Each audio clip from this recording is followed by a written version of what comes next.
So we are going to do a little post-mortem on a simul that I played in the Dubov Tarrasch. And let's see how many games we got here. We got basically, yeah, it's 10 games. And some of them were finished very quickly by strange reasons. The reason I decided to look a little bit closer on this Dubov Tarrasch was that I wanted to get out of these some passive positions that I usually got. And the Dubov Tarrasch is a very imbalanced opening. It can become a very imbalanced opening. And you basically get sometimes you get a very bad pawn structure, but you get active piece play. So it's a good choice if you're in a tournament situation when you need to play for a win. Then it can be a very interesting choice. And we're gonna start with how to get to the key position in this opening. So there is many different ways to get to this variation. Actually, it can come from a Queen's Gambit. It can also come from English or Reti or different kind of openings actually. So this makes it a good choice also if you're playing black and you want to get to these positions often. So there was a game between Daniil Dubov as black, Magnus Carlsen, I think it was maybe 2019 in World Rapid or World Blitz. C4 knight f6, knight c3 c5, g3 e6, knight f3 d5, c takes, e takes d4, knight c6, bishop g2, c takes d4, knight takes d4, and bishop c5. So this is the key position, and this is a very old line that was kind of regarded as dubious before Daniil reinvented this line. For instance, Kasparov, he used to play the Tarrasch with this bishop e7 move. He used this in Smyslov Kasparov 1984 in the candidates final. He played it in, I believe it was 4 games, and he drew 3 games and actually won 1 as black. So that was pretty decent result. But a lot of players didn't really, well, it wasn't really a popular line, this bishop e7. But now these days with the bishop c5 has become very popular on top level. So it's quite an interesting try. I see that we have someone in the stream here. So I'm mainly doing this stream to upload on YouTube, but could be interesting if you have some questions, so I will try to answer them also. We're going to start to look at the first game from this simul I played a couple of weeks ago. It was against the 1900 player counter T. Oh, I think we need to go back to the first position. I hope I didn't do this in all the games. No, okay. All right, so we got counter T.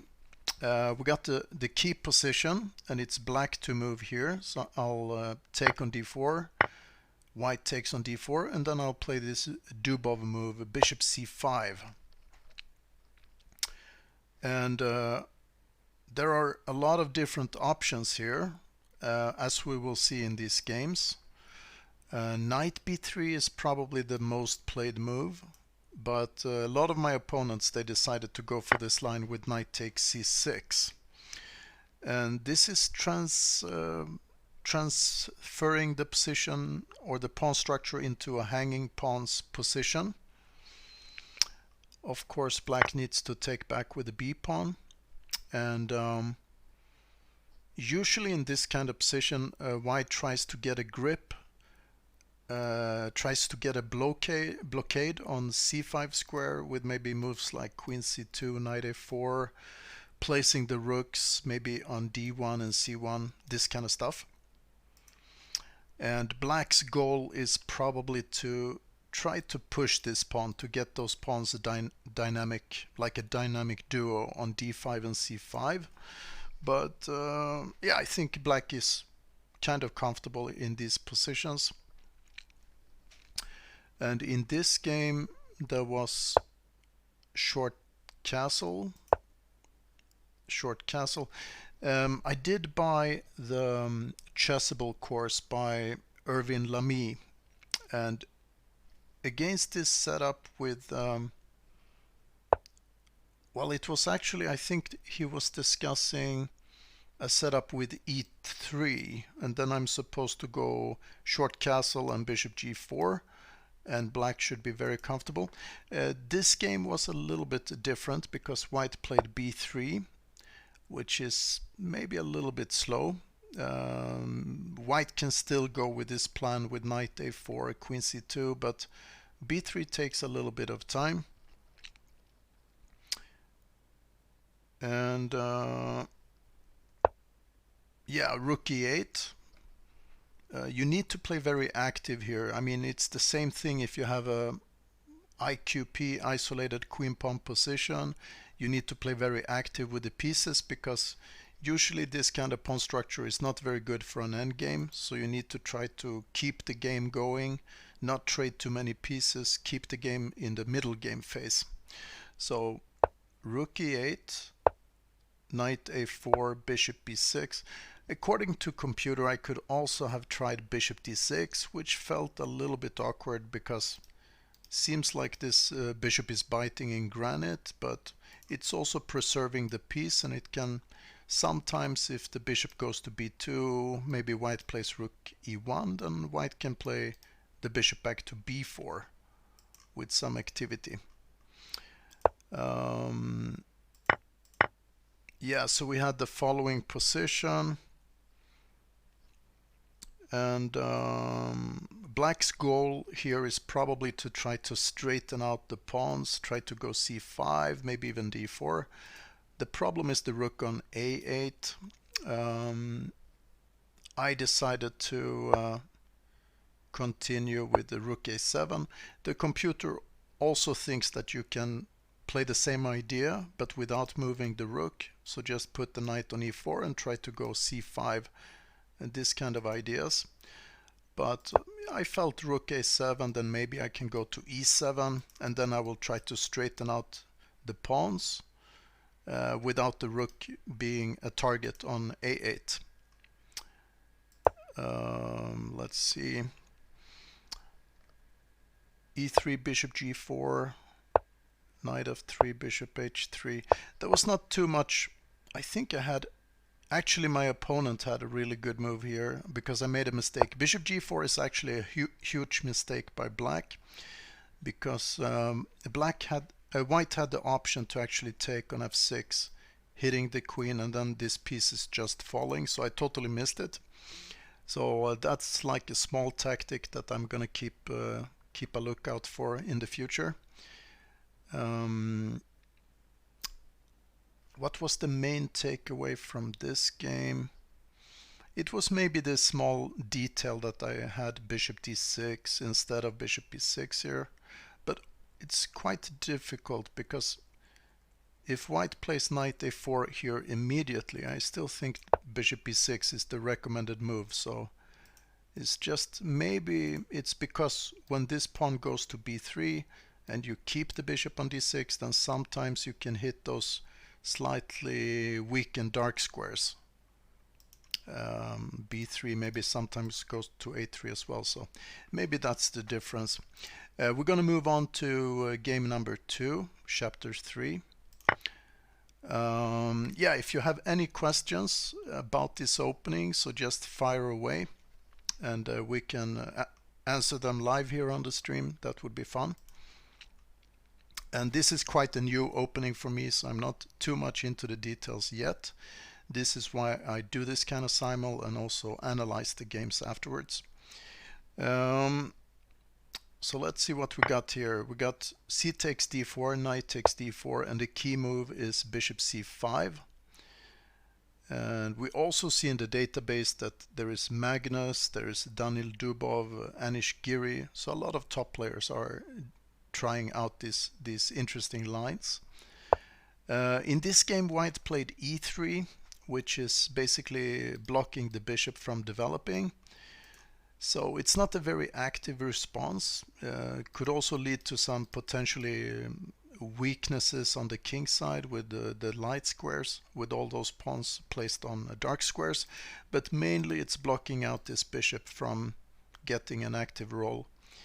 I decided to castle and then bishop g4. This is a recipe recommended by Erwin Lamy to just do this setup, and black doesn't really have any big problems.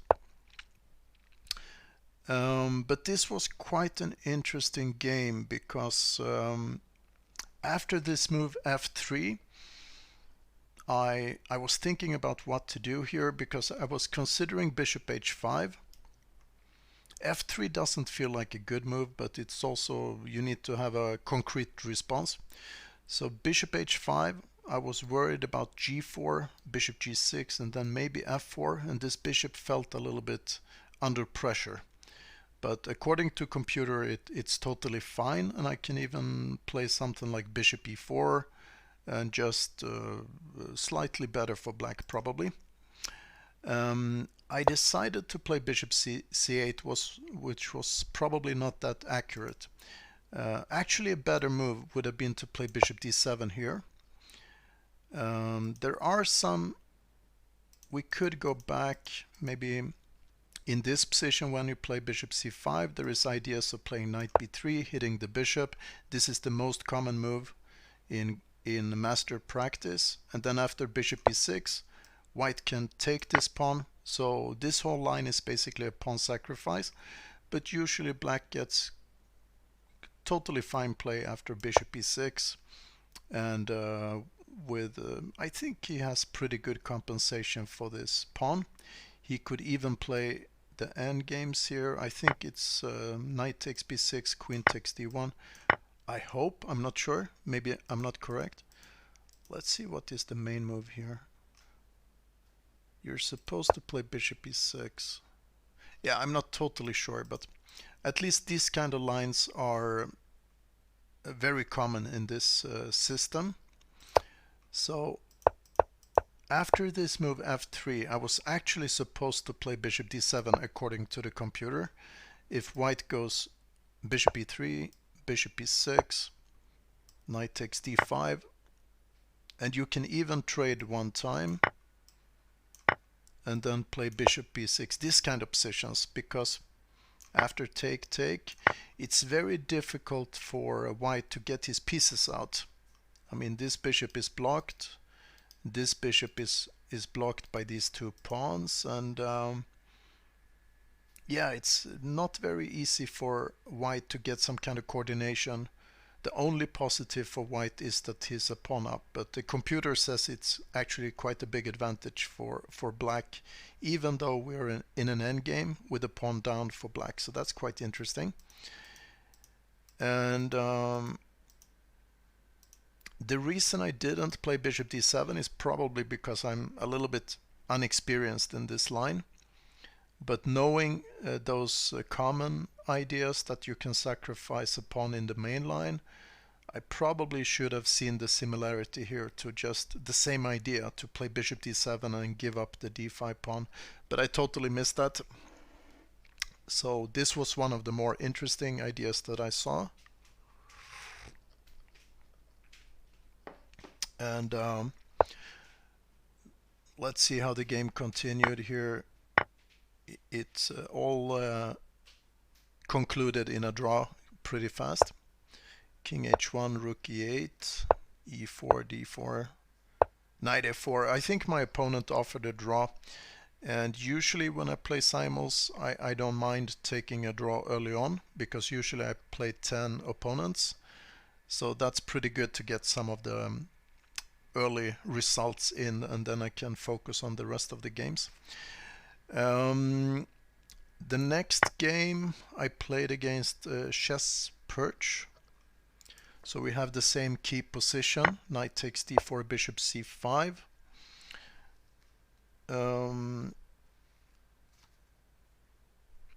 Let's see here. Yeah, my opponent decided to take on c6, which happened a couple of times in this simul. Hi there, Alexei. Welcome to this Dubov session, Dubov Tarrasch session. Yeah, knight take, b take. We have hanging pawns, and now white played bishop g5, which is actually quite a bad mistake. And this is a common theme in many openings. When you play this a little bit carelessly, black has the option of taking on f2 and then playing knight g4, and this piece is dropping with a totally destroyed king position for white. So I did see this at some point when I watched the Irvin Lamy video, so I knew about this little trick. Bishop and white decided to play king f1, so I get to keep my control over these dark squares with bishop e6. We can watch a little bit because it was a very short game anyways. Let's see, e4, h6, bishop f4, castles. So of course white has some rather big problems with king safety, and he should try to do some damage control here, but instead white decided to take on d5, which makes the problem probably even worse. So I take on d5. Bishop takes d5 is maybe questionable because there's a lot of light square weakness around white's king. So I'm pretty happy about taking this bishop and reinforcing my light square control. Bishop h3 can also attack the king from a6, but then maybe he can hide on this g2 square. But yeah, bishop h3 check, king e2, rook check. Yeah, white's king is a little bit in jeopardy. He's trying to escape maybe to the queen side, try to get to the corner. But bishop f5 stops this plan, and then the most technical way to win the game is just to trade and win this piece on d5, and game is over basically. So we are going to the next game. This was against the Bagel, and we got the key position here after bishop c5. White again decided to go for this hanging pawn structure, transforming the position early on. Short castle, and we got e3. So this is also an interesting decision. I mean, I don't think it's a good choice. It does blunt this bishop a little bit, but the most important drawback is that it totally makes this bishop on c1 very passive. And there is an idea in this kind of positions that black can play h5, which I didn't do here. But if you try to play h5 in this kind of position before white plays e3, then sometimes white can play bishop g5, pin the knight, and control this h4 square. So it definitely becomes an idea after white plays e3. So the best move according to computer is just to go h5, maybe sack a pawn with h4, gain some space, create some weaknesses in white's king side. I played bishop g4. This is the Irvin Lamy recipe that I didn't really consider any other options. He played queen to d2. And we already mentioned that one of white's key ideas in this hanging pawn structure is to try to go knight a4, maybe queen c2. So it looks a little bit strange to put the queen on d2 square. Queen d7, a3, rook e8 looks kind of natural, but much better would have been to play a5 to stop any ideas from white to expand on the queen side. And I think after a5 I would have a very nice position. Yeah, I don't think we're gonna look anymore at this game. We're gonna move on to the next one. So we got a game against a 1600 player Shura 1604, and very popular to take on c6, at least in my simul, and also on master level it's the second most played move, knight takes c6. Let's see what chapter we are on. Yeah, bishop f4 was a little bit of a surprise. I never seen this move before. So I played queen b6, which is perhaps not the best reaction to this. I just felt that I could attack f2 and b2, so I tried to go for that. Maybe a little bit better approach would have been to just castle short and then to put the rook on e8, because if white plays e3 to defend e2, then this bishop becomes a little bit, it doesn't have a lot of squares if you have one pawn on e3 and g3. So just castle, put the rook on e8, and maybe bishop b6, and try to straighten out the pawns somehow. Would have been a better reaction than my queen b6.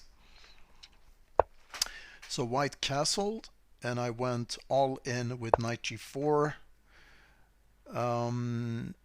which attacks the f2 square, but probably white should have just played e3 here, and this totally shuts down my three pieces that are attacking. So if white would have played e3, I think white would have had quite a solid advantage in this line.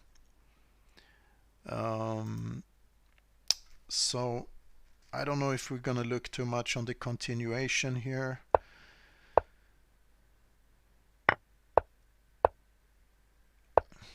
Yeah, it became a little bit complicated, but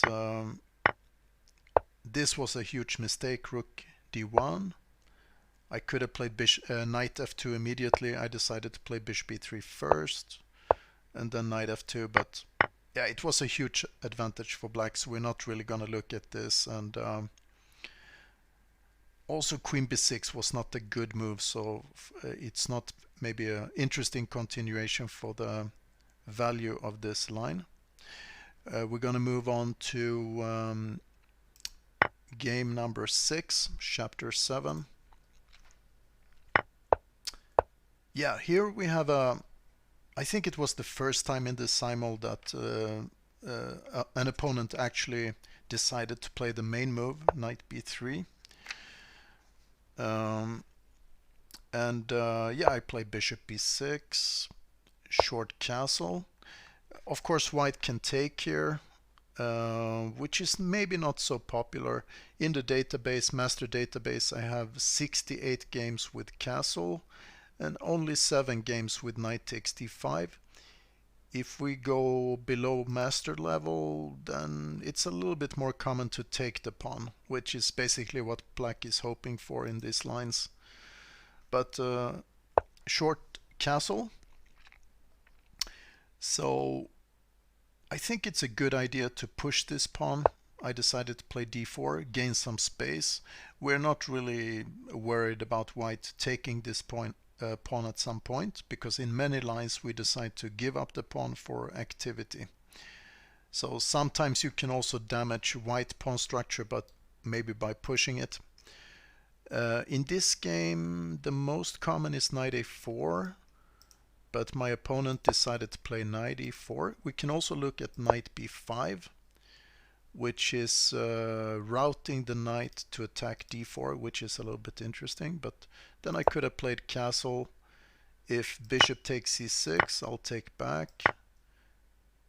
And here h5 is fine. Also bishop h3 is probably better. And you're a pawn down, but you have some really nice play on the light squares. You have the light square bishop. White doesn't have the light square control at all here, so probably compensation and better for black. We're going to move back to the decision to play knight e4 in the game. I took on e4, which is reasonable.